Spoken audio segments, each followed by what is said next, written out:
الحمدللہ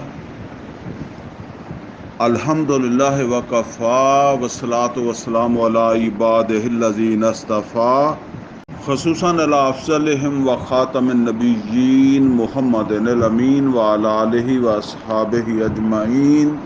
اعوذ باللہ من الشیطان الرجیم، بسم اللہ الرحمن الرحیم۔ قال اللہ عز وجل فی کتابہ الکریم: وقال نسوة في المدينة امرأة العزيز تراود فتاها عن نفسه قد شغفها حبا إنا لنراها في ضلال مبين فلما سمعت بمكرهن أرسلت إليهن وأعتدت لهن متكئا وآتت كل واحدة منهن سكينا وقالت اخرج عليهن فلما رأينه أكبرنه وقطعن أيديهن وقلن حاشا لله ما هذا بشرا ان ھذا الا ملک کریم۔ قالت فذلکن الذی لمتننی فیہ ولقد راودته عن نفسه فاستعصم ولئن لم يفعل ما آمره ليسجنن وليكون من الصاغرين۔ قال رب السجن أحب إلي مما يدعونني إليه وإلا تصرف عني كيدهن أصب إليهم وأكن من الجاهلين۔ فاستجاب له ربه فصرف عنه كيدهن إنه هو السميع العليم۔ ثم بدأ لهم من بعد ما رأوا الآيات ليسجننه حتى حين۔ صدق اللہ العلی العظیم۔ رب اشرح لی صدری ویسر لی امری واحلل عقدۃ من لسانی یفقہوا قولی۔ اللہم ارنا الحق حقا وارزقنا اتباعہ وارنا الباطل باطلا وارزقنا اجتنابہ، آمین یا رب العالمین۔ عزیز دوستو، ہم اپنے ان ہفتہ وار دروس کے اندر سورہ یوسف کا مطالعہ کر رہے ہیں۔ سورہ یوسف کے اس سے پہلے 3 ہمارے درس ہو چکے ہیں، اور ان 3 درسوں میں ہم نے 29 آیتیں ہیں جن کا مطالعہ کر لیا ہے، جو پڑھ لی ہیں،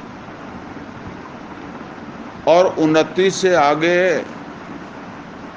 30 نمبر آیت سے لے کر 35 نمبر آیت تک جو آیات ہیں وہ میں نے اس وقت پڑھی ہیں، جو انشاءاللہ آج ہم اپنے سورہ یوسف کے اس چوتھے درس کے اندر جو ہے وہ پڑھیں گے انشاءاللہ۔ یہ جو ہمارا چوتھا درس ہے نا، اس کا جو عنوان میں نے یا موضوع کہہ لیں،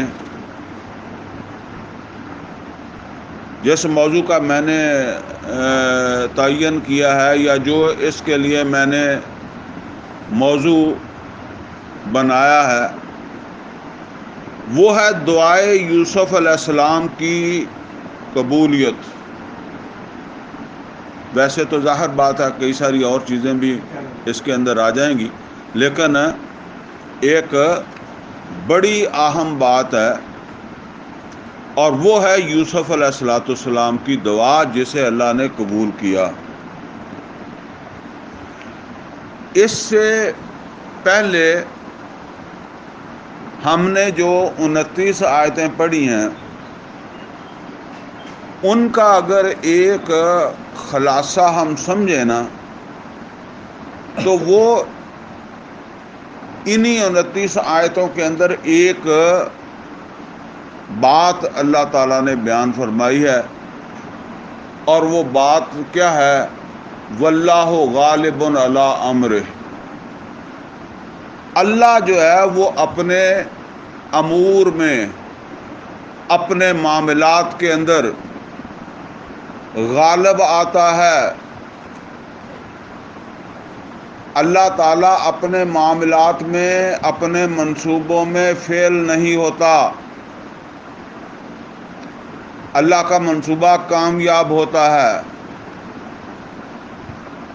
تو وہ میں نے یہ بات کافی تفصیل کے ساتھ یہ سمجھائی ہے کہ اصل منصوبہ اس کائنات میں ایک ہی ہے، اور وہ ہے اللہ کا،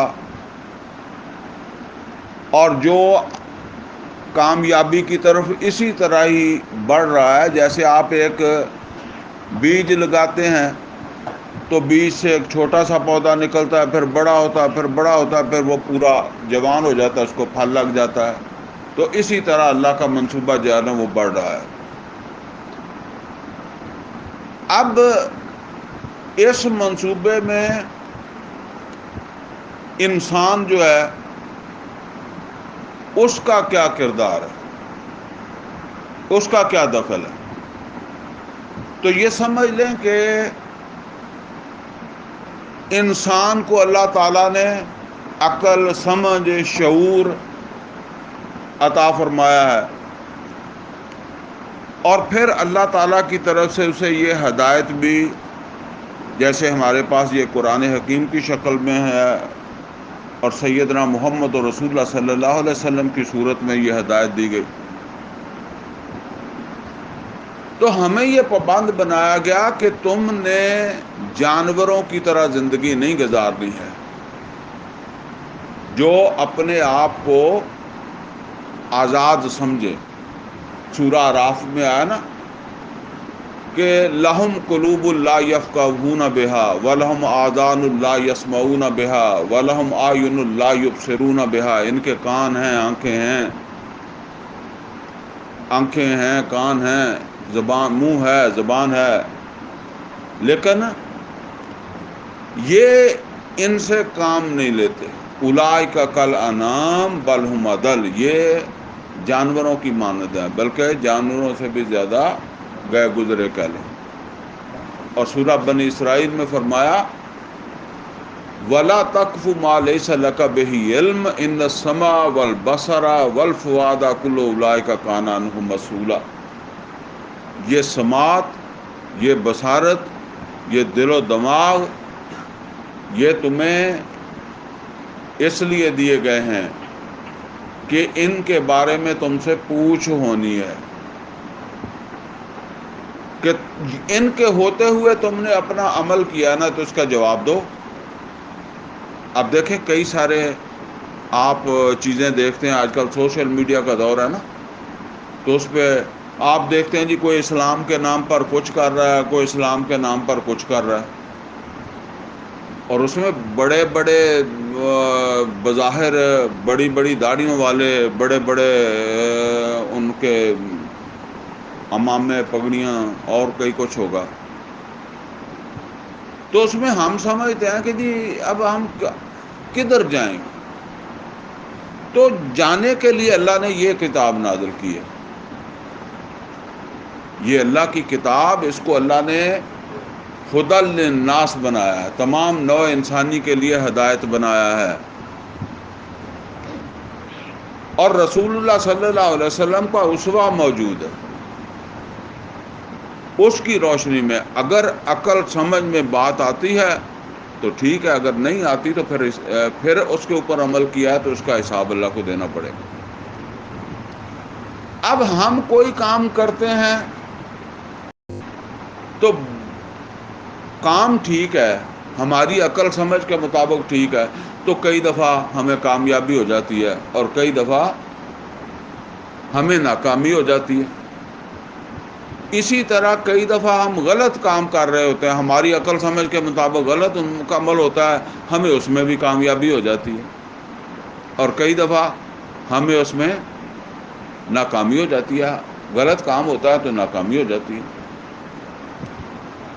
اب یہ سمجھ لیں کہ ہمارا وہ عمل جو ہے اگر اللہ تعالیٰ کے اس منصوبے کے اندر فٹ ہوتا ہے تو ہمیں کامیابی مل جاتی ہے،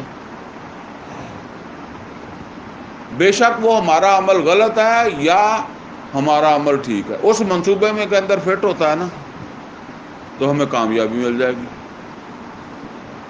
اگر اس منصوبے میں فٹ نہیں ہوتا تو خواہ عمل غلط ہے تو خواہ صحیح ہے، ہمیں ناکامی ہو جائے گی۔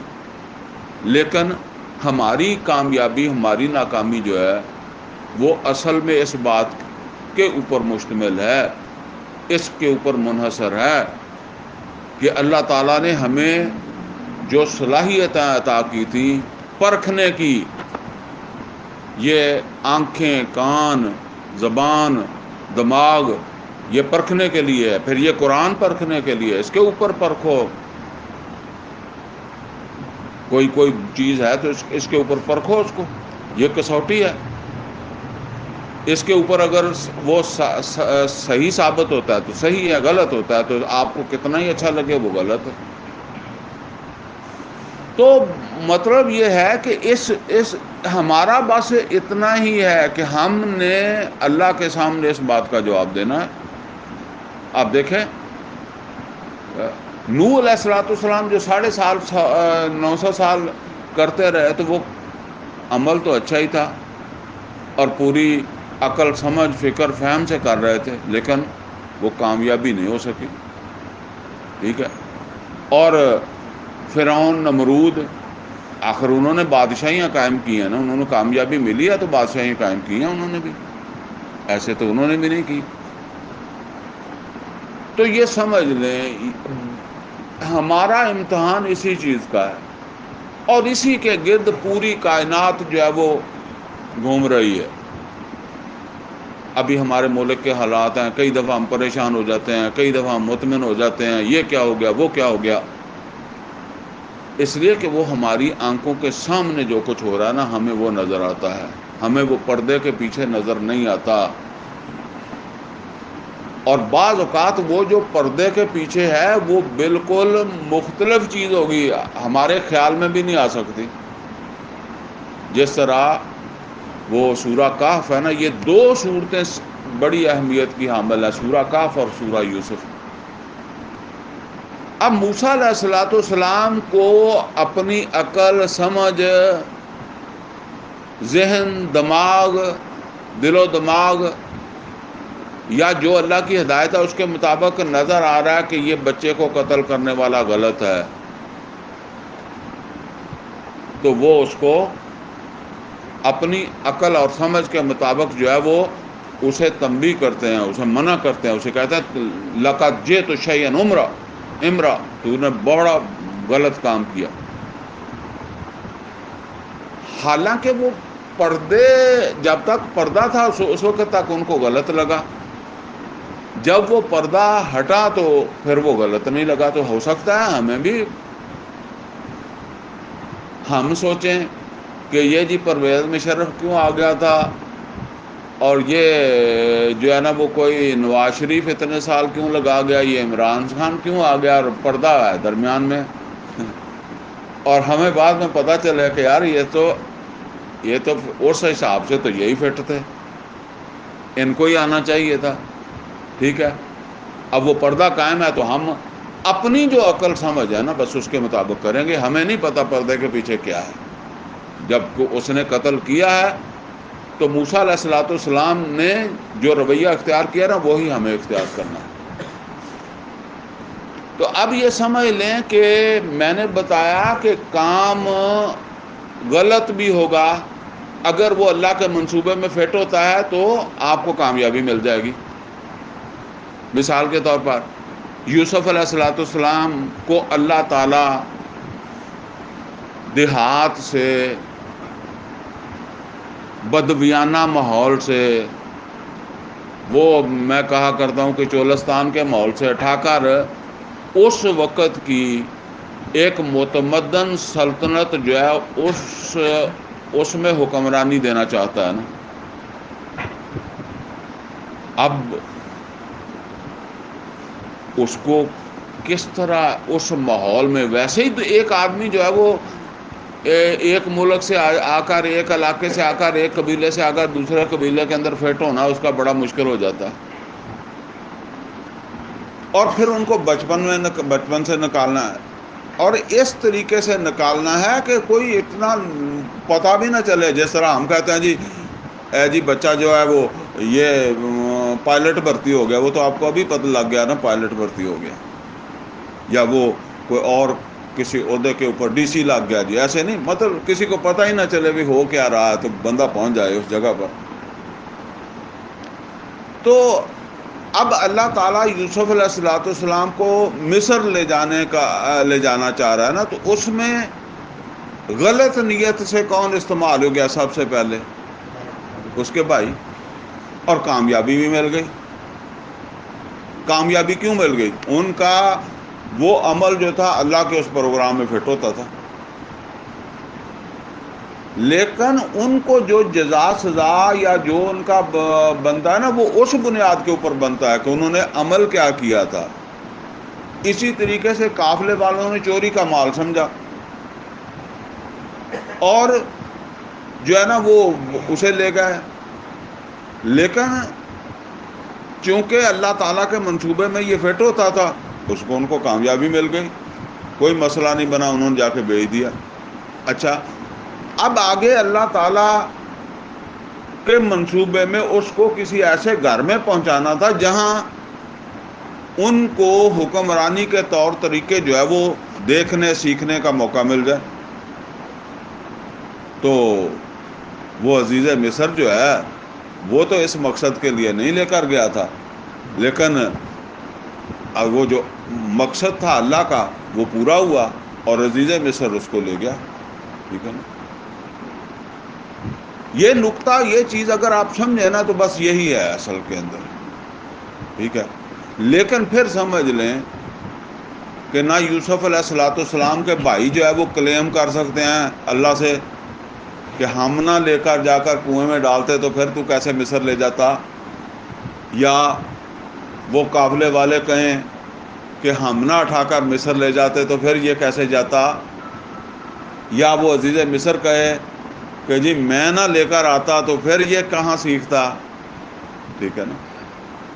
تو واللہ غالب علی امرہ، کوئی کسی کو پتہ نہیں ہوتا کہ میں کام جو کر رہا ہوں میں گناہ کما رہا ہوں اور یہ اس مشن کے اندر جو ہے وہ یہ فٹ ہو رہا ہے.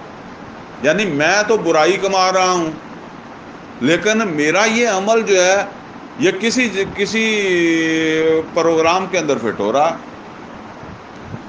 تو اسی طرح پچھلے درس کے اندر ہم نے یہ پڑھا، یہ زیادہ چیزیں تو ہم نے پہلے 2 درسوں کی پڑھی ہیں نا، تو تیسرے درس کے اندر پھر وہ یوسف علیہ السلام جوان ہو گئے، بالغ ہو گئے. تو اب بالغ ہو گئے تو پھر وہ واقعہ یوسف علیہ السلام کو وہی عورت جس گھر کے اندر ان کی پرورش ہوئی تھی وہ اپنی طرف جو ہے وہ ورگلانے لگی.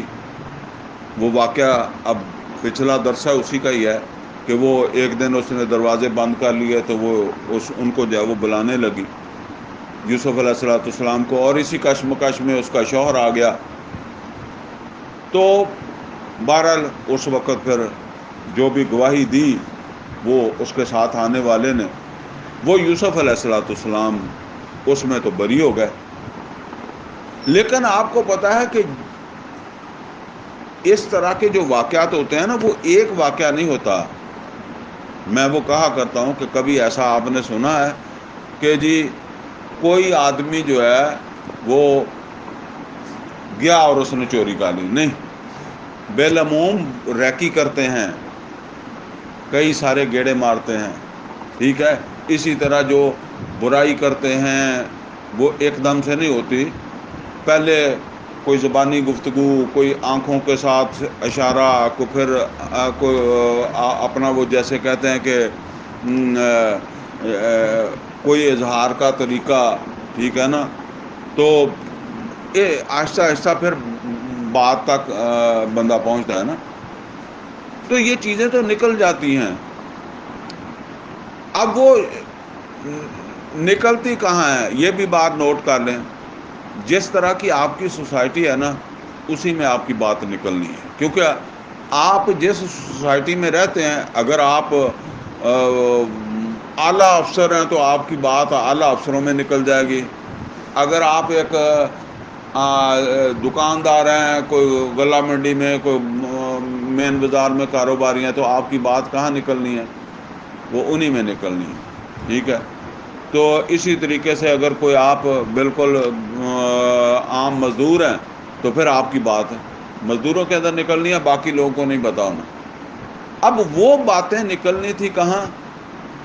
اس لیول کے لوگوں میں جو عزیز مصر کے لیول کے لوگ تھے نا، انہی کے اندر. تو وہ پھر عورتوں تک بات پہنچ جائے تو پھر وہ زیادہ ڈسکشن اس کی جو ہے وہ شروع ہو جاتی ہے، کیونکہ وہ زیادہ اس میں دلچسپی لیتی ہیں. تو بس یہاں سے بات شروع ہو رہی ہے. وقال نسوۃ فی المدینۃ امرأۃ العزیز تراود فتاها عن نفس. شہر میں عورتیں اس طرح باتیں کرنے لگیں. یہاں مطلب یہ ہے کہ وہ سوسائٹی کی عورتیں جو ہے نا، ظاہر ہے عام لوگ تو خاص لوگ ویسے بھی اکٹھے نہیں رہتے، ان کا رہنے کے علاقے ہی علیحدہ ہوتے ہیں. تو اب وہ کہنے لگیں، اس طرح باتیں کرنے لگیں کہ عزیز کی بیوی، عزیز مصر جو ہے اس کی بیوی جو ہے نا، وہ اپنے غلام کو اپنی طرف ورگلا رہی ہے. یعنی بری نیت سے اسے اپنے ساتھ منسوب ہونے کے لیے کوشش کر رہی ہے، منسوب کرنے کے لیے کوشش کر رہی ہے. تراود فتاها عن نفس، اپنی جانب. قد شغفها حبا، اس کے دل میں تو اس کی محبت جو ہے وہ جڑ پکڑ گئی ہے. یعنی آپ کہتے ہیں نا یہ دل سے نہیں جا رہی بات. چلو کبھی ہوا ایک کوئی بات ہو گئی پھر ختم ہو گئی، نہیں، وہ بندہ کہتا جی یہ بات میرے دل سے نہیں جا رہی. تو اب یہ دوسری عورتیں باتیں کر رہی ہیں نا، کوئی اور وزیروں وغیرہ کی عورتیں جو ہیں. قد شغفها حبا، اس کے دل کے اندر تو اس کی محبت جو ہے وہ اس کا بڑا شغف بن گیا، بڑی بیٹھ گئی ہے، جم گئی ہے. انا لنراها فی ضلال مبین، ہم دیکھ رہے ہیں کہ وہ واضح طور پر غلط راہ پر چل نکلی ہے. اچھا، یہ ویسے یہ ہوتا اصل کے اندر اس طریقے سے ہے کہ جب بندہ غیبت کر رہا ہوتا ہے نا کسی کی، تو وہ بات تو اس طریقے سے ہی کر رہا ہوتا ہے کہ وہ غلط کر رہا ہے. ٹھیک ہے نا، کسی کی بات جو نہیں موجود ہے اسی کی بات کرنی ہے نا، تو اسی کو غیبت کہتے ہیں، جو ہمارے معاشرے کے اندر جو ہے وہ عام چیز ہے. تو اس کو یہ نہیں پتا ہوتا کہ میں خود بھی غلط ہی کر رہا ہوں. ٹھیک ہے نا. تو حالانکہ وہ کسی کی غلطی جو ہے وہ، میں تو عام طور پر کہا کرتا ہوں کہ ایسے ہمارے معاشرے کے اندر ایسے لوگ ہیں ہی نہیں جو یہ چاہتے ہوں کہ ہمیں غیبت نہ سنائی جائے. ایسے لوگ میں نے معاشرے کے اندر نہیں دیکھے. صرف ایک آدمی میں نے دیکھا ہے، امریکہ سے آیا تھا، 21 سال اس کی عمر تھی، میرے ساتھ اس نے پڑھا تھا قرآن اکیڈمی کے اندر.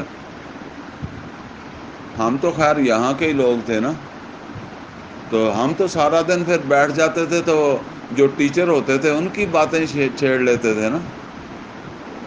لیکن وہ جو ہے نا، وہ اللہ تعالیٰ نے اسے پتہ نہیں کیا تقویٰ دیا تھا. کبھی کوئی ایسی بات ہوتی نا تو وہ اٹھ جاتا تھا اور وہ کہتا تھا جی بلکہ وہ کوئی ایسے حکمرانوں کی بات بھی کرو تو وہ کہتا تھا یار یہ میرے ساتھ نہ کرو، میں کسی غیبت میں نہیں ہوں۔ تو اگر ایک دفعہ بندے کے سامنے آپ کریں گے وہ ایسا کرے، دوسری دفعہ آپ خود ہی نہیں کریں گے، یار بےزتی کر دے گا، ٹھیک ہے۔ تو جب میں بات شروع کروں اور آپ پوری دھیان سے سنیں تو پھر میں نے تو سنانی ہی ہے نا، ٹھیک ہے نا۔ تو پھر وہ اچھا، پھر زیادہ تقوی والے کیا کرتے ہیں، وہ ساری گل سن لیتے ہیں، سننے کے بعد کیا کہتا ہے، چھوڑیں جی کیا لینا ہم نے، جب ساری بات سن لی ہے نا، پوری غیبت مکمل ہو گئی ہے، اب تھک گئے ہیں، اب اٹھنا ہے، تو پھر کیا کہتے ہیں، چھوڑیں جی کسی کی بات سے ہم نے کیا لینا، خام خواہ کسی کے گناہ اپنے کھاتے میں ڈالنے کے بعد اس طرح کہہ کے پھر اٹھ جائیں گے۔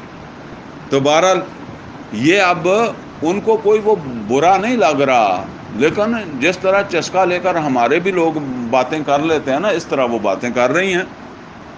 ان لنراہ فی ضلال مبین، ہم دیکھ رہے ہیں کہ وہ واضح طور پر غلط راہ پر چل نکلی ہے، عزیز کی بیوی۔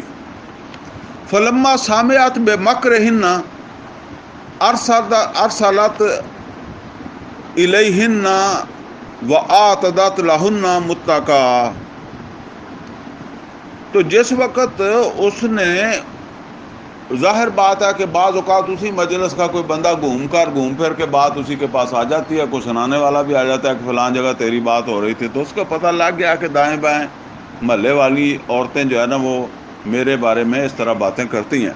تو جب اس نے سنا تو اس نے ان سب کو جو ہے نا وہ ایک دعوت دے ڈالی، فرشی دعوت، متکا یعنی ظاہر ہے یہ صوفے شوفے تو اس زمانے میں ویسے بھی شاید نہیں ہوں گے، ظاہر ہے اس طرح کے تو نہیں ہوں گے، تو وہ نیچے ایک بنا کر جو ہے وہ تکیے گول گول، یہ جس طرح یہ ہے نا وہ رکھ لیتے ہیں پیچھے، تو اس طرح ایک اس نے مجلس بنائی، ان کو دعوت کے اوپر جو ہے وہ بلایا، وہ عورتوں کو جن کے بارے میں اسے پتہ چلا تھا کہ وہ وہاں بیٹھ کر باتیں کرتی ہیں نا اس طرح کی، اور اس نے وآتت کل واحدۃ منہن سکینہ، تو اس نے ان میں سے ہر ایک کو ایک ایک چھری بھی دی۔ اب دعوت ہے نا، تو دعوت میں فروٹ شروٹ بھی ہوتا ہے، تو اب ظاہر بات ہے کہ وہ لازمی نہیں ہے کہ اس نے ان کو ہاتھ میں پکڑائی ہوئی سامنے رکھ دی، ہر ایک کے علیحدہ علیحدہ اپنا اپنا کاٹو تو اپنا اپنا کھاؤ جس طرح کہتے ہیں نا، تو اس طرح کا کوئی اس نے بنایا ہوگا، تو اس نے ہر ایک کو ایک چھری بھی دی۔ اور یہاں اب اس کو نوٹ کریں کہ ایک گھر ہے، تو گھر میں جس وقت جو ہے نا وہ کوئی دعوت ہوتی ہے تو پھر آپ کے گھر والے لے کر آتے ہیں نا وہ جو بھی سرو کرنا ہے، کوئی کھانا کوئی چیزیں، تو اب ان کا تو وہاں یوسف علیہ السلام ہی ہے، ٹھیک ہے نا، تو اب اس نے ان کو کسی بہانے سے کہا ہوگا کہ بھئی چلو جہاں وہاں فروٹ رکھو یا کھانا رکھو یا جو بھی رکھو ان کے سامنے دعوت پہ جو آئی ہوئی ہیں، تو اس نے ان سے کہا یوسف علیہ السلام سے کہ ان کی طرف آؤ۔ اب جس وقت وہ یوسف علیہ السلام ان کے پاس آئے تو اب یہاں جو الفاظ ہیں نا، فرمایا فلما رأینہ اکبرنہ، تو جب انہوں نے اس کو دیکھا تو انہوں نے اپنے خیال یا تصور کے مطابق وہ اس کو جو سمجھا تھا کہیں اس کو بڑا پایا، ٹھیک ہے نا، تو اس کو بھی اپنے تصور سے بھی جو ہے نا وہ بڑا پایا۔ فلما رأینہ اکبرنہ وقطعن ایدیہن، تو انہوں نے اپنے ہاتھ کاٹ ڈالے، اپنے ہاتھ کاٹ دیے۔ اچھا اب یہاں یہ سمجھ لیں، اگر الفاظ ہم دیکھیں نا تو الفاظ کا مطلب تو یہی ہے کہ انہوں نے خود کاٹے،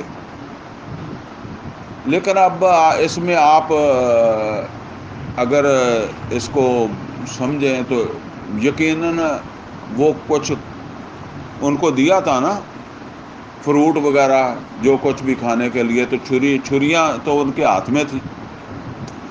تو جب آدمی کسی کی طرف متوجہ ہوتا ہے تو کیا ہوتا ہے؟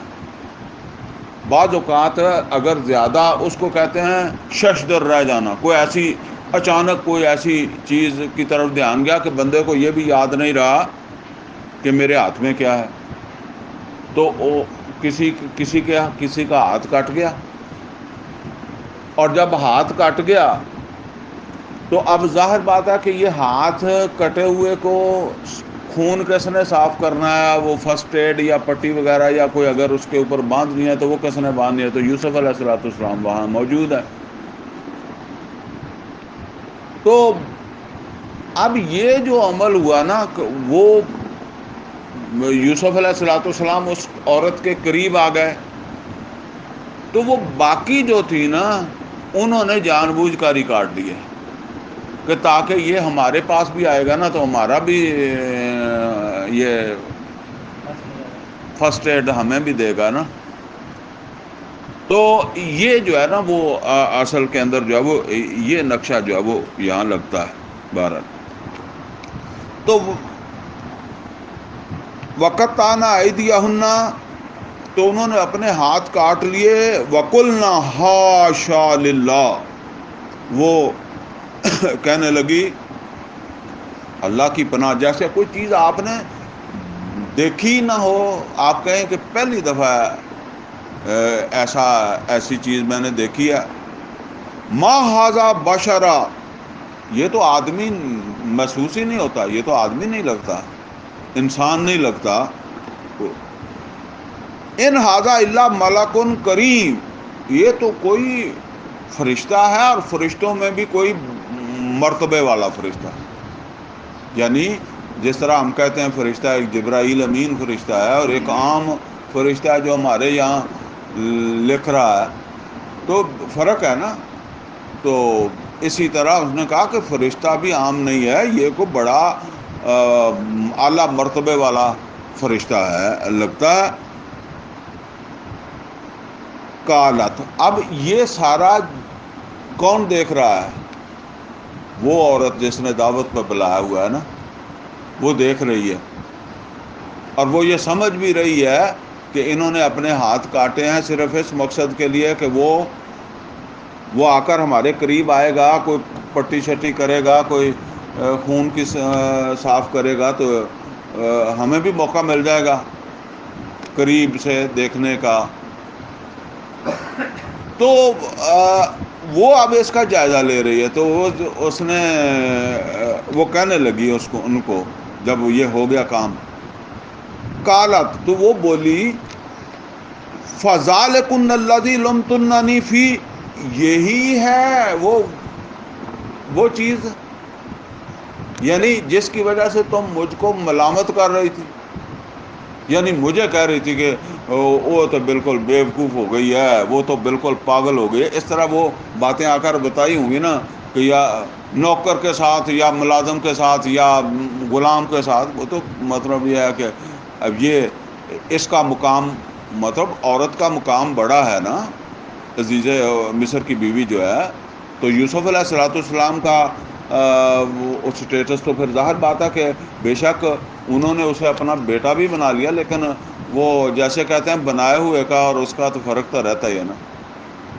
تو وہ کہنے لگی یہی مسئلہ تھا جس کو تم بہت برا سمجھتی تھی اور مجھے ملامت کر رہی تھی، اب تم خود بھی جو ہے وہ وہی کچھ کر رہی ہو. تو آگے کے الفاظ ہیں وَلَقَدْ رَاوَدَتْهُ عَن نَفْسِهِ فَاسْتَعْصَمَ، تو وہ کہنے لگی اس نے کہا کہ بس جو تم ہو نا وہی میں ہوں. یعنی تم نے مجھے کہا کہ وہ بھٹک رہی ہے، تو بھٹک تو تم بھی رہی ہو. تو اب اس نے پھر وہ بات جو ہے وہ کھول دی. اس نے کہا وَلَقَدْ رَاوَدَتْهُ عَن نَفْسِهِ، میں نے اس کو اپنی جانب بہت ورگلایا ہے. فَاسْتَعْصَمَ، لیکن یہ اب تک تو رہا بچتا، اب تک تو یہ بچ گیا. ٹھیک ہے نا. ولا لم یفعلہ ولا لم یفعل ما آمرہ، لیکن جو میں اس کو کہتی ہوں، حکم دیتی ہوں، اگر اس نے وہ نہ کیا، لا یسجنن، تو یہ لازماً اپنی آزادی جو ہے وہ اس سے محروم ہو جائے گا، یہ رہے گا جیل میں. یعنی پھر میں اس کا کوئی ایسا انتظام کراؤں گی کہ یہ جو ہے نا وہ پھر جیل کے اندر جو وہ رہے. اس کو جو شان و شوکت ہمارے گھر کے اندر ہم نے یہ سارا کچھ دیا ہوا ہے، تو یہ میں اس سے محروم کر دوں گی. وَلَا إِلَّمْ يَفْعَلْهُ مَا آمُرُهُ لَيَسْجُنَنَّ، تو یہ ضرور بر ضرور رہے گا جیل میں. وَلَا يَكُونَ مِنَ الصَّاغِرِينَ، اور یہ ضرور جو ہے نا وہ اپنے وہ جسے کہتے ہیں کہ جو بھی اس کو عزت ملی ہوئی نا اس سے محروم ہو کر رہے گا. یعنی اس کو بڑا ایک ہم نے احترام دیا ہوا ہے، عزت دی ہوئی ہے، اس گھر میں بڑی شان کے ساتھ رہتا ہے، یہ ان چیزوں سے محروم ہو کر جو ہے وہ پھر زندگی گزارے گا. اب یہ عورتوں کی گفتگو ہو رہی، تو ظاہر ہے یوسف علیہ السلام بھی دائیں بائیں کو کچن ادھر ادھر ہی ہوں گے نا، تو پھر ان کے کان میں بھی بات تو پڑ ہی رہی ہے نا کہ کیا ہو رہا ہے. تو ویسے بھی جب آدمی کو یہ پتہ لگ جائے کہ میری تو گل ہو رہی ہے، تو پھر وہ بات دھکے سے ہی بندے کو پہنچ جاتی ہے، بندہ پھر اس سے جو ہے وہ صرف نظر نہیں کر سکتا. تو یوسف علیہ السلام نے یہ بات سن لی کہ میرے بارے میں انہوں نے تو جو کیا تھا، لیکن اب اس نے تو یہ کہہ دیا ہے کہ اگر اس نے وہ نہ کیا جو میں اس کو کہہ رہی ہوں تو یہ یا جیل میں رہے گا، اور یہ جیل میں رہے گا، اور یہ ساری عزت جو ہے نا جو اس کو مقام و مرتبہ ملا ہوا ہے، جو شان اس کو ملی ہوئی ہے، اس سے محروم ہو کر رہے گا. تو اب یوسف علیہ السلام جو ہے نا وہ اللہ تعالیٰ سے ایک دعا مانگتے ہیں. یہ ہے ہمارا موضوع، ٹھیک ہے نا. کالا، تو یوسف علیہ السلام یہ سب سن کر، ان کا منصوبہ جان کر کہنے لگے، رب سجن احب الیہ، اے میرے رب مجھے سجن یعنی جیل ہی زیادہ پیاری لگتی ہے. اے میرے رب مجھے جیل جو ہے، یعنی وہ کس نے کہا نا پھر جیل میں، تو اس نے کہا کہ یوسف علیہ السلام نے کہا اے میرے رب مجھے جیل زیادہ پسند ہے، احبو الیہ، میرے لیے جیل زیادہ پسندیدہ ہے. یہ بڑی اہم بات، میرے لیے جیل زیادہ پسندیدہ ہے. کس چیز کے مقابلے میں؟ ویسے نہیں کہ جی میں شوق نہیں جیل چ رہا، لیکن کسی چیز کے مقابلے میں. مما یدعوننی الی، اس چیز کے مقابلے میں جس کی طرف یہ مجھے دعوت دیتی ہیں یا یہ مجھے کھینچتی ہیں، یا جو مجھ سے یہ توقع رکھتی ہیں، اس کے مقابلے میں جیل مجھے پیاری ہے.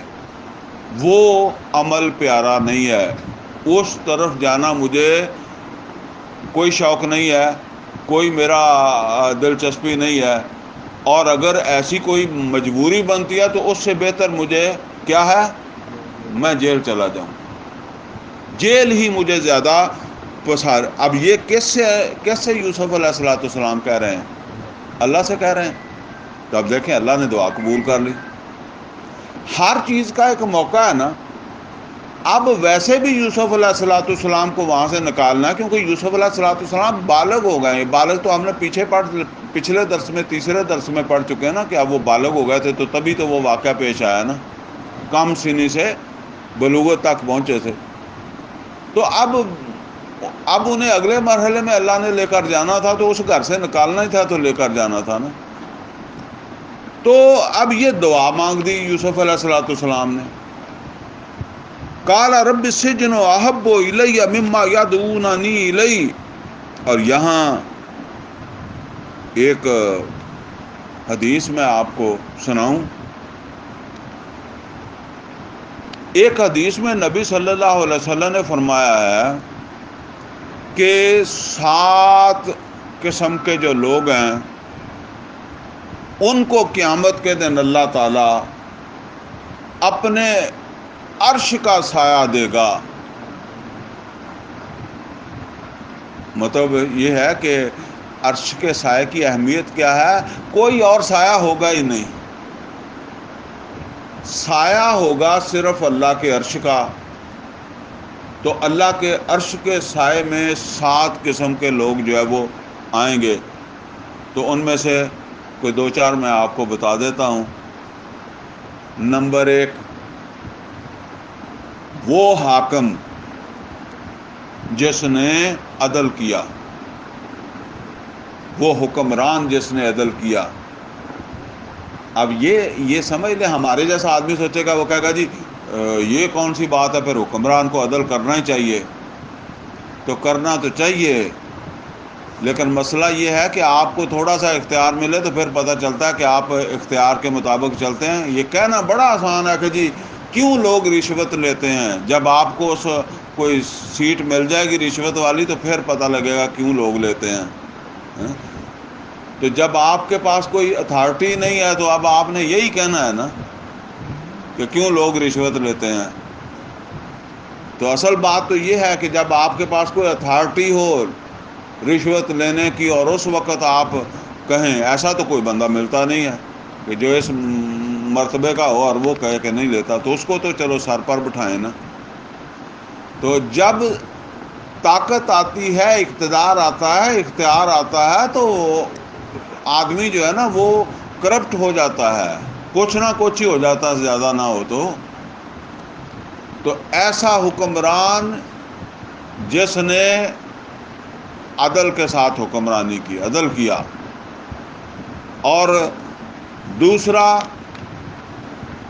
اچھا اس کا مطلب کبھی یہ نہ دیا کریں کہ ایک ہی عمل کافی ہے، ٹھیک ہے نا. اب آپ کہیں کہ جی اس نے عدل کیا، نماز تو نہیں پڑھتا تھا، روزہ تو نہیں رکھتا تھا، یا اور کچھ نہیں ہے. اصل میں یہ بات اس طریقے سے ہے جیسے آپ کسی درخت کے اوپر جاتے ہیں نا،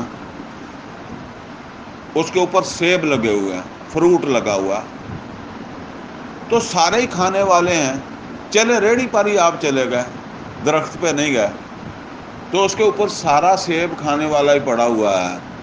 لیکن ایک آپ کی آنکھوں میں جچ جاتا ہے تو آپ اس کو اٹھاتے ہیں.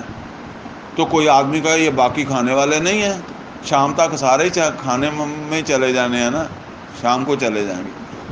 آپ کو یہ پسند آ گیا، بس اللہ کو یہ پسند آ گیا، اس کا یہ رخ، ٹھیک ہے نا، اس کا یہ رخ پسند آ گیا. اس کا مطلب یہ نہیں ہے کہ باقی اس نے کوئی عمل کیا ہی نہیں ہے، باقی تقاضے بھی پورے کیے ہیں.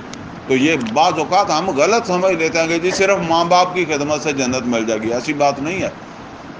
نماز نہ پڑھو، روزہ نہ رکھو، حرام کھاؤ، جھوٹ بولو، ماں باپ کی خدمت کرو، چوریاں کرو، ملاوٹ کرو، ماں باپ کی خدمت کرو، جنت لے لو، ایسے نہیں ہے.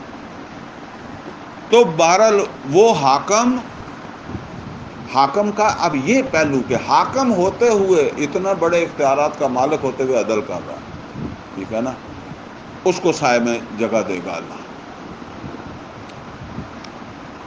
دوسرا، وہ نوجوان، یہ نوجوان کی بات ہو رہی ہے، میرے جیسے بوڑھے کی نہیں بات ہو رہی،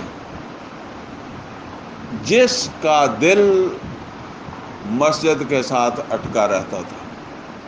رجل قلبہ معلق بالمساجد. کیونکہ نوجوان ہے نا، تو باہر کرکٹ بھی ہو رہی ہے، کرکٹ کھیلنے کو بھی دل کرتا ہے، کوئی اور ادھر جانے کو، ادھر جانے کو، بیلی دوست. یہ توصیف ہے نا، اس سے پوچھیں کتنی دیر کے بعد درس پہ آیا ہے، تو اس کو کوئی چیزیں ملتی ہیں نا ایسی. تو ایسا نوجوان، رجل قلبہ معلق بالمساجد. پھر میں بتاؤں، یہ نہیں کہ بس وہ ایک ہی کام کرتا ہے کہ مسجد نہیں، باقی سارے کام ساتھ ہی کرتا ہے. اگر وہ جہاد کا وقت ہے تو جہاد کے لیے جائے گا، باقی سارے تقاضے پورے کرے گا. لیکن یہ ایک چیز اللہ نے اس نوجوان کی پکڑ لی کہ یار کیا بات ہے، یہ اتنا رغبت رکھتا ہے. اب تیسرا بنا کے آخری بتا کے میں چھوڑ دوں گا، ویسے ہیں 7، میں آپ کو 3 بتا رہا ہوں۔ تیسرا فرمایا کہ وہ نوجوان، وہ جوان، بلکہ وہ جوان جس کو خوبصورت، حسین و جمیل اور باحیثیت سٹیٹس والی عورت اس کو جو ہے وہ گناہ کی دعوت دے اور وہ یہ کہے کہ میں اللہ سے ڈرتا ہوں۔ یہاں یہ بات سمجھ لیں، یہ بات عام نہیں ہے میں اللہ سے ڈرتا ہوں۔ یہ حسب نسب جو ہے نا، یہ بڑی چیز ہوتا ہے۔ رشتے ہم جب کرتے ہیں، خوبصورت بیٹی ہوگی کسی کی لیکن وہ غریب ہے تو وہ رول جائے گی، یا اسے کوئی سٹیٹس والا سمجھتا ہی نہیں ہے، اور کوئی کیا اس کو پنجابی میں کہتے ہیں، اردو میں کیا کہوں، کہ ٹیڑھی میڑھی چبی شبی لڑکی ہوگی لیکن وہ ایک سٹیٹس والا آدمی ہے، دولت مند، عہدے دار، بڑی گاڑیوں والا، بڑی حیثیت والا، تو وہ فخر سے لے جائے گا، فلاں آدمی کی بیٹی ہے جی، ٹھیک ہے نا، فلاں آدمی۔ تو یہ بات ہے کہ عام کسی کی بات نہیں، نبی صلی اللہ علیہ وسلم نے فرمایا کو حسب نسب والی عورت اس کو یہ کہے۔ اچھا وہ کیا کہہ رہا ہے؟ میں اللہ سے ڈرتا ہوں، میں اللہ کی وجہ سے یہ نہیں کر سکتا، یہ نہیں کہ میں تھانے کی وجہ سے نہیں کر سکتا، یہ نہیں کہ میں معاشرے کی وجہ سے نہیں کر سکتا۔ آئیے میں آپ کو بتا دوں، ہم ہیں تو مسلمان لیکن ہم 75%، بلکہ میں تو کہتا ہوں 98% معاشرے سے ڈرتے ہیں، تھانے سے ڈرتے ہیں۔ کوئی ماں باپ کا خوف کسی کو ہوگا، کسی کو اپنے محلے والوں کا خوف ہوگا، کسی کو اپنی داڑھی کا خوف ہوگا، یار میں درس بھی دیتا ہوں اور داڑھی بھی رکھی ہوئی ہے اور میں کوئی ایسی گات کر دوں تو یہاں تو میرا کسی نے درس ہی نہیں سننا۔ تو ایسا آدمی جب اسے یہ پتہ چلتا ہے نا کہ اب میں محفوظ ہوں، جیسے وہ یوسف علیہ السلام کو بند کر کے اس نے کہا تھا کہ کوئی خطرہ نہیں ہے، تو اس وقت وہ ویسا نہیں ہوتا۔ یہاں اس آدمی کی بات ہو رہی ہے جو خالصتاً اللہ سے، تھانے سے نہیں، ماں باپ سے نہیں، معاشرے سے نہیں، کسی اور سے نہیں ڈر رہا، وہ اللہ سے ڈر رہا ہے کہ میں اللہ سے ڈرتا ہوں۔ یہ ہے یوسف علیہ السلام کا۔ ایسے یہ کوئی معمولی بات نہیں ہے، کوئی آدمی کہے میں بھی کر لوں گا یا میں بھی کیا، پتہ نہیں کس وجہ سے کسی نے کوئی، اب بعض اوقات ہم کسی خاتون سے بات کرتے ہیں تو ہمیں یہ ڈر ہوتا ہے کہ ہماری بیوی کو نہ پتہ لگ جائے، تو بیوی کا ڈر بھی پیچھے ہوتا ہے، ٹھیک ہے نا، وہ نہ دیکھ لے، میرا کوئی بچہ نہ دیکھ لے جا کے ماں کو نہ بتا دے۔ تو یہ اللہ کے لیے، جبکہ اسے کوئی اور خطرہ ہے ہی نہیں، ٹھیک ہے۔ تو یہ ہے یوسف علیہ السلام کا کردار۔ فرمایا فاست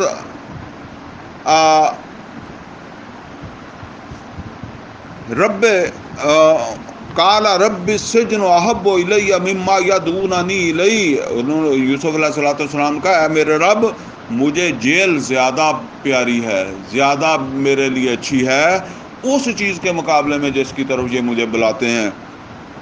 وَإِلَّا تَصْرِفْ عَنِّي كَيْدَهُنَّ، اگر تو نے ان کی چالیں مجھ سے نہ پھیری، تو نے مجھے نہ بچایا ان سے، اصبو الیہن، تو پھر خطرہ ہے میں بھی اس ورگلاوے میں آ جاؤں گا۔ مطلب ایک چیز بار بار ہو رہی ہے، چلو ایک دفعہ ہوا ختم ہوگی، تو اب میں نے رہنا بھی یہی ہے۔ وَأَكُن مِّنَ الْجَاهِلِينَ، تو ہو سکتا ہے میں بھی کوئی غلط عمل کر بیٹھوں، کوئی نادانی کا کام میں بھی جو ہے مجھ سے بھی جو ہے وہ ہو جائے، تو بہتر یہ ہے کہ اللہ تو مجھے یہاں سے جیل ہی بھیج دے۔ اب اللہ تعالیٰ کیا فرماتا ہے؟ اب دیکھیں اللہ کوئی اور راستہ بھی تو نکال سکتا تھا نا، اللہ نے وہی جو یوسف نے مانگا وہی دیا۔ فَاسْتَجَابَ لَهُ رَبُّهُ، تو قبول کر لی اس کے رب نے اس کی یہ دعا. ٹھیک ہے نا. اس کو کہتے ہیں جب دل سے نکلی ہوئے تو قبول بھی ہوتے ہوئے موقع تے قبول کر لے. فاستجاب لہ ربہ، تو قبول کر لی اس کے رب نے اس کی دعا. فصرف عنہ کیدہن، تو پھیر دیا اس نے اللہ نے ان سے ان کی چالوں کو. انہ هو السمیع العلیم، بے شک وہ السمیع اور العلیم ہے، وہ سب کو سننے والا اور سب کو جاننے والا ہے. اب آگے فرمایا ثم بدا لہم من بعد ما رأوا الآیات، اور پھر ہوا یہ کہ جب انہوں نے دیکھی کئی اور بھی اس طرح کی باتیں. کنہوں نے؟ وہ جو انتظامیہ تھی، وہ عزیز مصر کو پتہ تو لگ گیا تھا کہ میرے گھر میں اس طرح واقعہ بھی ہو گیا، اور بھی اس طرح کے کوئی چیزیں ان کو نظر آئی ہوں گی. کوئی عورتوں کا زیادہ آنا جانا شروع ہو گیا ہوگا اس گھر میں. ٹھیک ہے نا. یہ بھی تو ہو سکتا ہے نا کہ اب وہ عورتیں جو ہے وہ کسی نہ کسی بہانے ادھر آئی رہتی ہوں گی اس کے گھر میں. تو اب انہوں نے کچھ اور بھی نشانیاں دیکھی، تو وہ اسی نتیجے پر پہنچے لا یحجننہ حتی حین، اسے کچھ دیر کے لیے جیل ہی بھیج دو. اب منصوبہ کس کا ہے؟ اللہ کا. یوسف علیہ السلام نے اللہ سے جیل مانگی ہے، تو وہ اللہ کا بھی پروگرام ہے جیل بھیج دیں. تو بھیج کون رہا ہے؟ عزیز مصر. بہانہ کون وہ بن رہا ہے؟ تو انہوں نے بھیج دیا یوسف علیہ السلام کو جیل کے اندر. آگے پھر بس 35 نمبر آیت تک آج ہم نے پڑھنا تھا، تو الحمدللہ یہاں تک ہم نے پڑھ لیا ہے. آگے آئندہ پڑھیں گے. اقول قولی ھذا واستغفرہ لی ولکم ولسائر المسلمین والمسلمات.